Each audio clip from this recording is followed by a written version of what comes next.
Graça e paz, glória a Deus. Vamos continuar estudando a carta de Paulo aos Efésios, agora no capítulo 5, a partir do versículo 1. Sede, pois, imitadores de Deus, como filhos amados. Então, para que nós sejamos imitadores de Deus, nós temos que ter o Espírito de Deus, pois é o Espírito de Deus que perscruta, que conhece, que traz para nós a revelação de Deus, o que agrada a Deus, o que desagrada a Deus, qual a vontade de Deus, a palavra de Deus. Então, nós recebendo esta mensagem, esta revelação através do batismo com o Espírito Santo, nós podemos cumprir esta palavra, sermos imitadores de Deus. Então, agora, pelo Espírito de adoção, que clama, Abba, Pai, nosso Pai, Pai Celestial, Pai querido, nós somos filhos amados de Deus. O filho amado é aquele que conhece a sua palavra e pratica e obedece a sua palavra. Esse é o que ama a Deus e é amado por Deus, é amado por Cristo. Então podemos ser imitadores de Deus através do batismo com o Espírito Santo, pois recebemos um novo coração, recebemos um novo Espírito, que é o Espírito Santo, e ele então vem testificar com o nosso Espírito que somos filhos de Deus. E quem é Deus? O que agrada a Deus, a vontade de Deus para sermos filhos amados, imitadores de Deus. Versículo 2. E andai em amor, como também Cristo nos amou e se entregou a si mesmo por nós, em oferta e sacrifício a Deus em cheiro suave. Então nós temos aqui essa revelação de que nós devemos andar em amor, pois foi isso que Cristo nos ensinou, foi isso que Cristo fez. Ele nos amou até o fim, se entregou a si mesmo por nós. Então, quando nós amamos uns aos outros, amamos ao judeu, amamos ao gentio, amamos os irmãos, amamos a família de Deus, andamos em amor, amamos o que nos persegue, amamos o que está caído ao nosso redor, ao nosso lado, podemos socorrer como Cristo nos amou, sendo nós ainda pecadores. Então nós estamos cumprindo o mandamento de Cristo, que é amar. É o novo mandamento.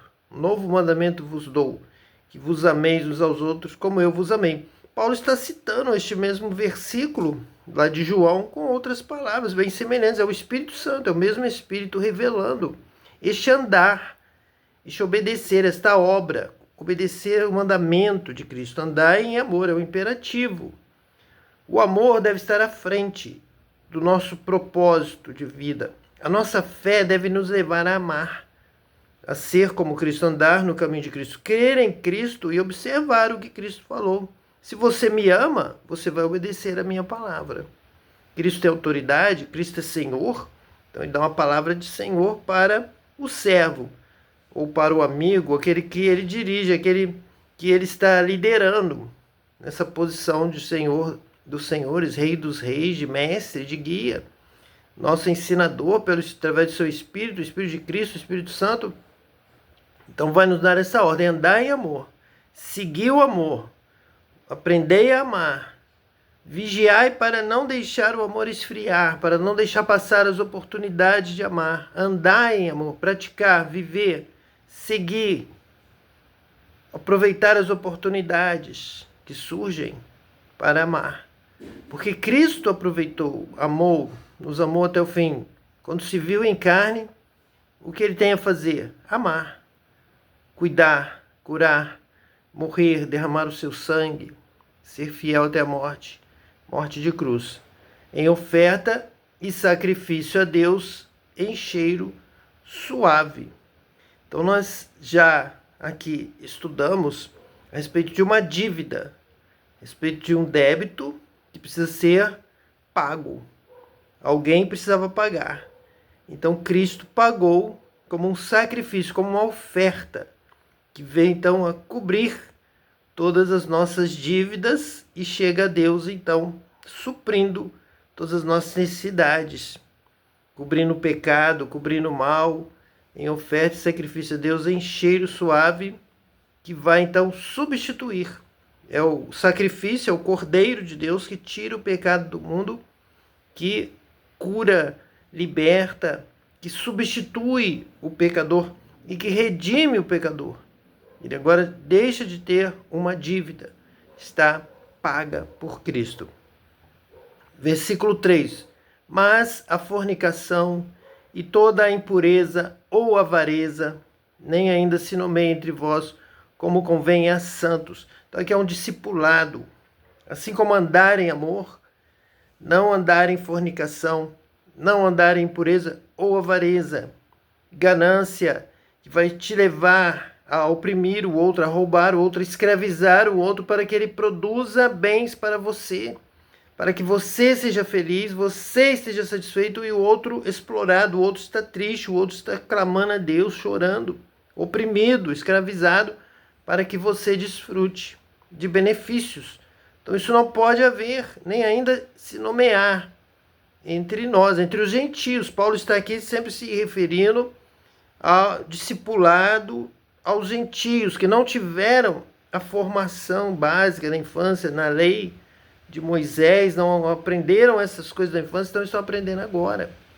E Paulo, então, está trazendo essa palavra para os gentios que agora se incorporam, passam a fazer parte do corpo, da família de Deus, que estava com Israel, com os judeus. E agora os gentios também fazem parte, igualmente, ninguém se gloriando de nada. Cristo, então, faz essa união entre a mensagem dos profetas do Antigo Testamento e a mensagem agora do Novo Testamento, da graça, que ninguém vai se gloriar, vai passar a dar todos iguais agora em obediência. Todos a partir de agora uma nova vida, guardando os mandamentos, obedecendo a Deus, adorando a Deus em espírito e em verdade. A salvação vem dos judeus e nós nos unimos agora a este prédio dos judeus. Cristo é a pedra angular dessa unidade, o evangelho da paz. Paz entre judeus e gentios, paz entre profetas e agora a mensagem dos apóstolos. Então que não haja fornicação, não haja impureza, não haja avareza, não haja esse tipo de ganância, não haja esse tipo de concupiscência, nem ainda se nomeie entre vós como convém a santos. Vocês agora são parte do povo de Deus, família de Deus como filhos amados, santos, porque ele é santo, aquele que vos vocacionou, aquele que vos chama, ele é santo. Então sede santos, porque eu sou santo, andai agora em santidade. Versículo 4, nem torpezas, nem tolices, nem zombarias, que não convém, mas antes ações de graça. Essa palavra é muito importante para os gentios, porque o gentio é um povo acostumado a zombarias, a torpezas, a tolices, esse tipo de brincadeira sem responsabilidade. O gentio é educado assim, ele não tem compromisso com santidade, ele não tem compromisso com mandamento, com ordem, com respeito. Ele não é educado para ter temor a Deus. O judeu é. O judeu desde cedo ele tem todo o mandamento, ele tem toda uma cultura, todo um cuidado, todo um ensino, todo um discipulado que o leva a ter respeito. Cuidado com o que fala, cuidado com os anjos, cuidado com os arcanjos, cuidado para usar o nome de Deus, não tomar o nome de Deus em vão. Ter uma postura de adorador, de oração, de clamor, de temor a Deus. Já o gentio vem de toda a liberalidade, libertinagem. Eles são um povo que zomba, é um povo que diz tolices e é um povo que não se preocupa em dizer torpezas sobre os outros, sobre os céus, sobre a terra, sobre o inferno, sobre o mal. Eles não respeitam autoridades espirituais. A palavra de Deus vai sempre nos chamar a atenção, nos alertar, para não usarmos de torpeza, tolice, zombarias, nem com o diabo, nem com o adversário, nem com o inimigo, nem com poderes, nem com principados, mas sempre tratar com autoridade, com temor a Deus. Se vamos aqui nos referir a qualquer coisa, vamos nos referir sem zombaria, sem tolice, sem torpezas.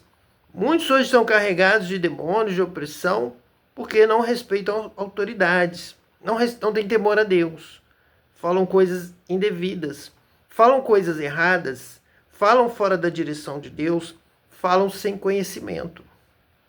Nem ainda se nomeia entre vós como convém a santos, mas antes ações de graças a Deus, que Deus te repreenda. Está lá em Judas, está lá em 2 Pedro, o mesmo texto, dizendo que se quando Moisés foi contender, quando Moisés morreu e o arcanjo foi contender com o diabo sobre o corpo de Moisés, ele não ousou dizer palavra pejorativa na batalha contra o diabo, mas ele disse: o Senhor te repreenda. Então nós temos que ter todo um cuidado. Nós temos observado a palavra de Deus nos chamando a atenção que aquele que se diz mais santo e com o direito de usar o nome de Deus, ele corre um perigo muito grande, um perigo espiritual de exaltação, de então se elevar como o diabo se elevou. Então muitos dirão naquele dia: Senhor, em teu nome nós fizemos muitas coisas, mas o Senhor dirá que não os conhece. Apartai-vos de mim, vós que praticais a iniquidade. Por quê? Eles acharam que por exemplo, pertencer a tal denominação superior, melhor, que eles também oravam nas praças como os fariseus, oravam muito, usavam muito o nome de Deus, que aquilo traria já uma proteção natural, por eles exaltarem muito o nome de Deus. Mas se eles não tiverem cuidado, não tiverem temor a Deus, não tiverem respeito, não tiverem santidade, não buscarem a santificação sem a qual ninguém verá a Deus, eles poderão cometer o pecado do diabo, a soberba, e cair e ser lançado para baixo. Quiseram subir ao céu e serão lançados ao inferno. Justamente aquele que se achar mais santo, ele corre o risco de cair no pecado da soberba. Aqui seria o próprio pecado da zombaria, da torpeza, da tolice e da avareza. Se sentir alto demais, se sentir já com direitos demais, direitos além dos naturais, dos que Deus permite, e se exaltar acima da permissão de Deus para o ser humano. Então, porque você prega no domingo à noite, você tem direito de zombar de tudo, de todos, de falar de quem você quiser, do jeito que você quiser. O próprio Tiago diz para que aquele que cuida servir a Deus, ser religioso, honrar a Deus, tenha cuidado com a sua língua. Tenha cuidado para refrear a sua palavra. Não caia na condenação do diabo. Não se ensoberbeça, para que você não diga coisas indevidas, que não são permitidas. Então você dirá: Senhor, Senhor, com muita facilidade. Mas Deus não está mais te reconhecendo. Você não é mais conhecido nos céus, porque a sua postura é a postura daquele que foi expulso dos céus, porque queria se exaltar acima até do trono de Deus, acima dos céus, chegar à posição de Deus com toda uma falta de respeito, de temor a Deus. Então nem ainda se nomeia entre vós essa atitude. O próprio Senhor Jesus é destacado nas epístolas paulinas como aquele que, achado em forma de Deus, não tomou por usurpação ser igual a Deus, mas se humilhou. E ele nos diz para que nós tenhamos o mesmo sentimento que houve em Cristo Jesus. Então o apóstolo Paulo nos alerta para que não venhamos a nos ensoberbecer. Se vamos falar pela direção do Espírito Santo, com o temor, com o dom, com a sabedoria. Não se aventure a usar de zombarias, tolices, em nome de Deus, porque Deus não vai te tomar como inocente, porque você vai estar tomando o nome de Deus em vão. Então, mas antes, com ações de graça. Em tudo dai graça, pois essa é a vontade de Deus em Cristo Jesus para convosco. O ponto que nós precisamos chegar, o ponto mais alto do ser humano, é o de verdadeiro adorador, que em tudo dá graças a Deus.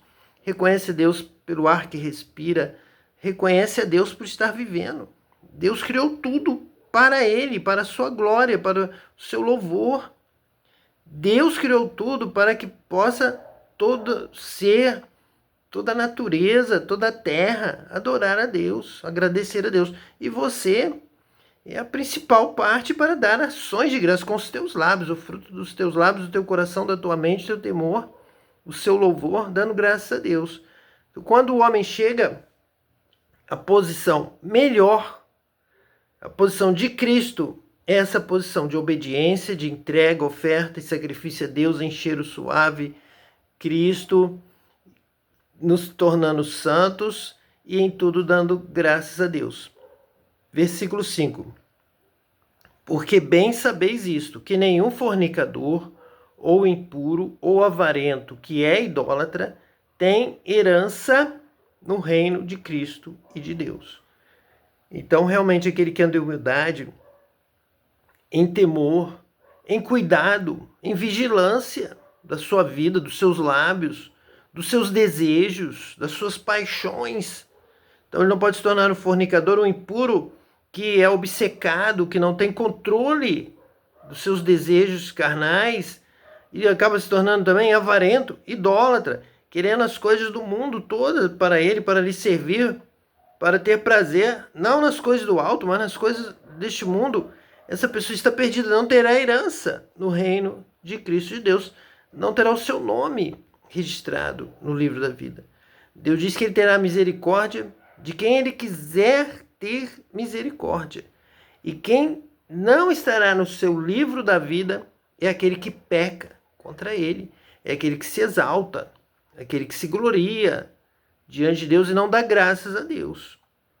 Então nós damos graças a Deus pela salvação, pela morte de Cristo em nosso lugar. E não, isso não vai nos dizer que nós agora não precisamos mais servir a Deus, que agora nós não precisamos mais detestar o pecado, o mal, afastar-nos, temer o mal, sair do lugar do mal, expulsar o mal, não viver na prática do pecado. Quem não tem esse temor a Deus, se exalta e acha que pode ganhar o mundo, ele vai perder a sua alma. Ele pode pecar e continuar servindo a Deus, ele vai perder a sua alma. Não terá herança no reino de Cristo e de Deus. Versículo 6. Ninguém vos engane com palavras vãs, porque por estas coisas vem a ira de Deus sobre os filhos da desobediência. É o mesmo que está lá no Antigo Testamento. Que Deus vai riscar do livro da vida aquele que peca contra ele. Então aquele que o desobedece, aquele que vive na arrogância, na zombaria, na tolice, nas torpezas, usando as palavras aqui de Paulo aos Efésios, aquele que é fornicador, aquele que é impuro, aquele que é avarento, ganancioso. Esse rouba dos irmãos, esse rouba a alegria dos outros para que só ele tenha, para que ele seja superior, para que ele vença, para que ele conquiste. Mas ele não dá graças a Deus, e não ama a Deus, ele não ama o próximo. Esse não terá lugar nem herança no reino de Cristo e de Deus. Veja, Cristo, o Filho, e Deus, o Pai. Ninguém vos engane com palavras vãs. Muitas vezes essa palavra da graça, hipergraça, tudo é graça, são palavras vãs. Porque em momento algum a graça te dispensou do amor ao próximo. Quem não ama não é nascido de Deus. Então quem pregar para você uma graça de tal forma que vai te levar a esquecer do amor ao próximo, são palavras enganosas, palavras vãs. Não é porque teve graça, não é porque tem graça, Jesus nos dá graça, somos salvos pela graça, mas não somos dispensados do bem, do amor, do serviço ao próximo. Não somos dispensados da humildade, não somos dispensados de andar, como diz o versículo 2, andar em amor, como também Cristo nos amou e se entregou a si mesmo por nós em oferta e sacrifício a Deus em cheiro suave. Você também se entregar a Deus para servi-lo, para não pecar contra ele, para ensinar os outros como se afastar do mal, como praticar o bem, como praticar boas obras, como ajudar o necessitado. É isso que você deve estar fazendo. Então são palavras vãs que te levam a ficar infrutífero e correndo risco, porque por estas coisas vem a ira de Deus sobre os filhos da desobediência. Repetindo mais uma vez, Deus prometeu que vai riscar do livro da vida aqueles que pecarem contra ele. Mas Cristo pagou o preço pelos nossos pecados do período da ignorância, antes da fé, pela incredulidade. Mas agora que você tem Cristo, você vai pisar o sangue de Cristo, você vai rejeitar a palavra de Cristo com palavras, através de palavras vãs, você vai desprezar o exemplo de Cristo, vai praticar o mal contra o seu próximo. Por estas coisas vem a ira de Deus sobre os filhos da desobediência. Mas que Deus te abençoe, que você também seja batizado com o Espírito Santo para ter este conhecimento da palavra de Deus e andar como Cristo andou e nos ensinou. Que Deus te abençoe hoje e eternamente, em nome de Jesus Cristo, o Messias. Amém.